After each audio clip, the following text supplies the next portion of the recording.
The candles wavered in the dim light, casting shadows across a small, store-bought cake she had picked up on her way home from the office. The silence in the room was broken only by the vibration of her phone on the counter. She didn't bother to check. It was never for her. The screen flashed with notifications from the family group chat. Pictures of her younger brother's lavish birthday celebration.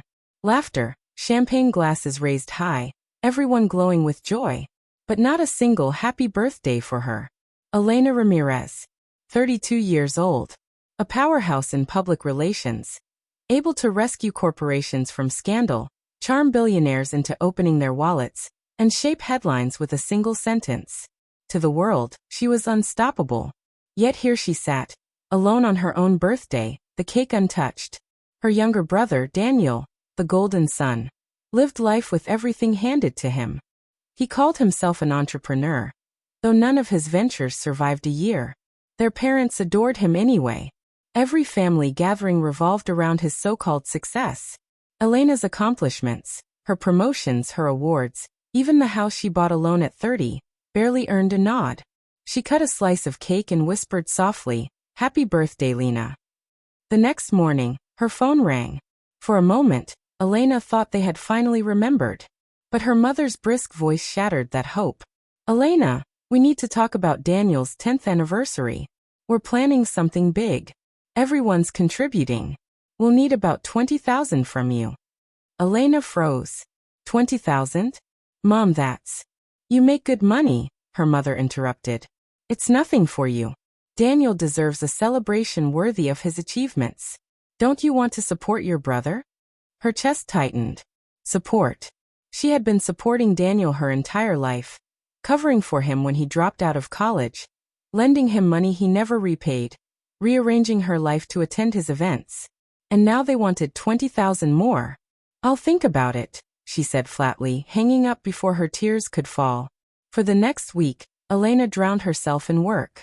Yet every night, the same thought echoed. Why am I never enough? Why must I pay for a place in my own family's heart? The breaking point came at Sunday dinner. She arrived with a bottle of wine, only to find the dining table buried under brochures and sample menus for Daniel's anniversary.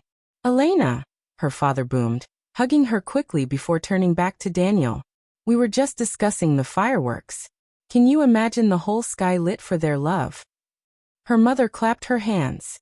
"Now, Elena, the deposit for the ballroom is due. We'll need your contribution soon." Something inside her snapped.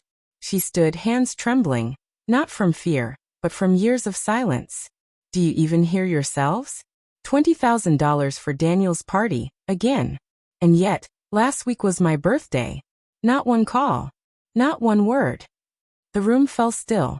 Daniel shifted uneasily, but their parents' faces hardened. "This isn't about you," her mother said sharply. "No," Elena's voice steadied. "It never is. Not when I graduated top of my class. Not when I was promoted to VP at 30. Not when I bought my own home. But the moment Daniel wants fireworks, I'm expected to empty my savings." Her father scowled. "You don't understand family obligations." Elena let out a bitter laugh. "Family obligations? I've carried them my whole life. I've been responsible when Daniel wasn't. I've held myself together while you looked the other way. But I'm done. I'm not giving a cent. And if that makes me the villain, so be it." She grabbed her coat and walked out, her heart pounding, her breath uneven. But a weight she had carried for years finally began to lift. For the first time, Elena stopped chasing her family's approval. In the weeks that followed, the calls grew fewer. The group chat buzzed with Daniel's party plans, but Elena muted it. Instead, she invested in herself, joining a travel group, taking the trip to Greece she had postponed for years, and reconnecting with friends she had neglected in her search for validation. One evening, as she sat on a balcony overlooking the Aegean Sea, her phone buzzed. A message from Daniel. "I'm sorry.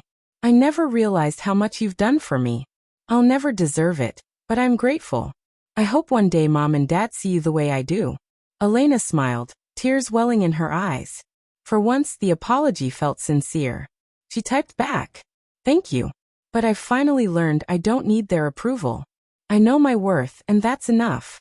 The waves lapped gently against the shore as the sun dipped into gold and crimson. For the first time in her life, Elena felt free. Message. Sometimes the people who should love us most fail to see us clearly. But your worth is not measured by their blindness. It is defined by your resilience, your achievements, and the courage to walk away from what no longer serves you.